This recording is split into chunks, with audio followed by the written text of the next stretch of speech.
एक foreign trip ना हर किसी के लिए मैटर करता है, और खासकर अगर तुम एक मिडिल क्लास फैमिली से हो तो। आज से 4 साल पहले भैया को एक ईमेल रिसीव हुआ अमेरिका से, and that email was send bye mark, and mark was a American travel film maker. Basically उस बंदे को एक सिनेमेटोग्राफर की जरूरत थी अपने टीम में, because he got a project from Hawaii tourism authority to making a documentary film on nature of Hawaii and culture. अब मार्क ने जब भैया को ये ऑफर दिया तो भैया तो फूले नहीं समाये, और उन्होंने कुछ नहीं सोचा, उन्होंने सीधा हाँ बोल दिया। अब तुम एक बात बताओ, अगर तुम्हें ऐसा एक मौका मिले तो क्या तुम ना करोगे? बिल्कुल नहीं करोगे यार, क्योंकि हवाई जाने की फ्लाइट की टिकट ही 1 लाख रुपए की है, तो कोई ऐसा मौका क्यों छोड़ेगा? लेकिन एक प्रॉब्लम आ रही थी। प्रॉब्लम ये थी कि भैया ने हवाई जाने की बात अपनी मम्मी को नहीं बताई थी, और जब मम्मी को ये बात पता चली तो उन्होंने कहा कि तुझे कहीं जाने की जरूरत नहीं है, तू घर पे बैठ। अब तुम लोगों को पता है कि इंडियन मॉम अपने बच्चे को लेकर कितना ज्यादा प्रोटेक्टिव होती है, लेकिन दैट्स द मोमेंट जब भैया की लाइफ में ना तगड़ा रायता फैल चुका था, बिकॉज यहाँ मार्क ने फ्लाइट की टिकट बुक कर दी थी भैया के लिए। अब एक इससे भी बड़ी प्रॉब्लम आ रही थी कि मार्क ने जो फ्लाइट की टिकट बुक करी थी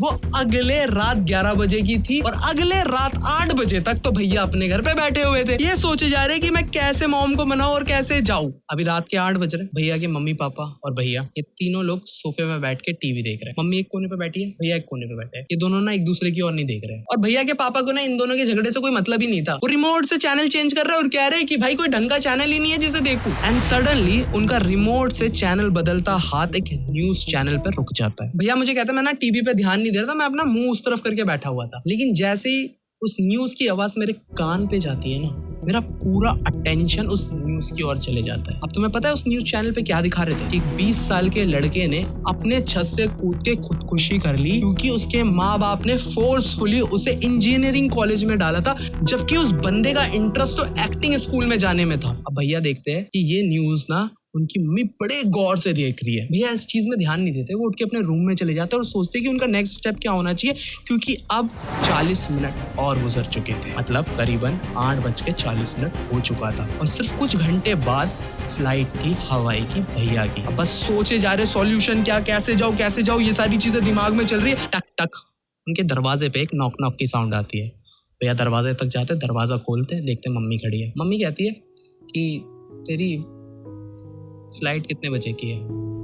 भैया कहते हैं 11 बजे की है। अब जब मम्मी ये पूछ रही है ना, तो भैया के सामने ना अपने आप को कंट्रोल कर रही है कि कहीं भैया के सामने ना वो रो ना दे, लेकिन बहुत कोशिश करने के बाद भी ना मम्मी के आंखों से एक आंसू की बूंद बाहर आ जाती है। देखो यार, एक माँ के लिए ना उनका बेटा बड़ा कीमती होता है, और भैया कहते हैं कि अगर मैं तेरे को सच बताऊं तो उस दिन मेरे लिए मेरी माँ का प्यार मैं उनकी आंखों से बहते हुए उस आंसू में महसूस कर सकता था। भैया ने अपनी माँ को गले लगाया और कहा कि माँ तू फालतू में टेंशन ले रही है, मैं 1 हफ्ते में वापस आ जाऊंगा। और उनकी मम्मी ने जवाब दिया कि पता नहीं क्यों इस बार मेरा ना मन नहीं मान रहा तेरे बाहर जाने।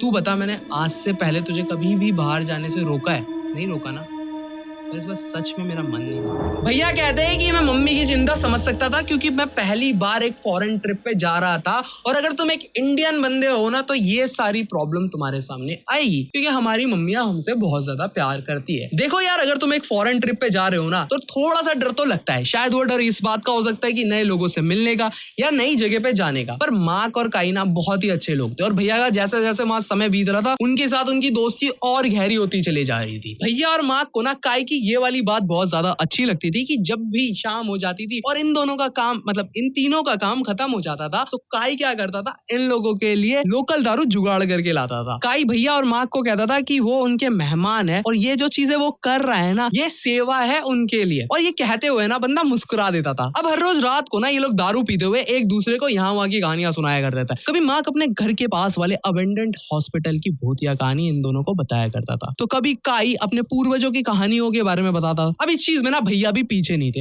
वो क्या करते थे कि हमारे यहाँ के भूत पिशाच चुड़ैलों की कहानियां उन्हें सुनाते थे, और वो लोग भी बड़े ध्यान से इन चीजों पर गौर करते थे। ऐसा करते करते उनका पूरा प्रोजेक्ट खत्म हो गया था, और आज आखिरी दिन था। अगले दिन मार्क अमेरिका जाने वाला था, और अब भैया दिल्ली आने वाले थे। लेकिन जब मार्क अपने डॉक्यूमेंट्री फिल्म के लिए एक बूढ़े इंसान का इंटरव्यू ले रहा था, तो उस बूढ़े इंसान ने हवाई की एक माइथोलॉजिक कहानी के अंदर जिक्र करा नाइट मार्चर्स के बारे में। अब तुम लोगों को पता है सबसे बड़ी बात क्या थी?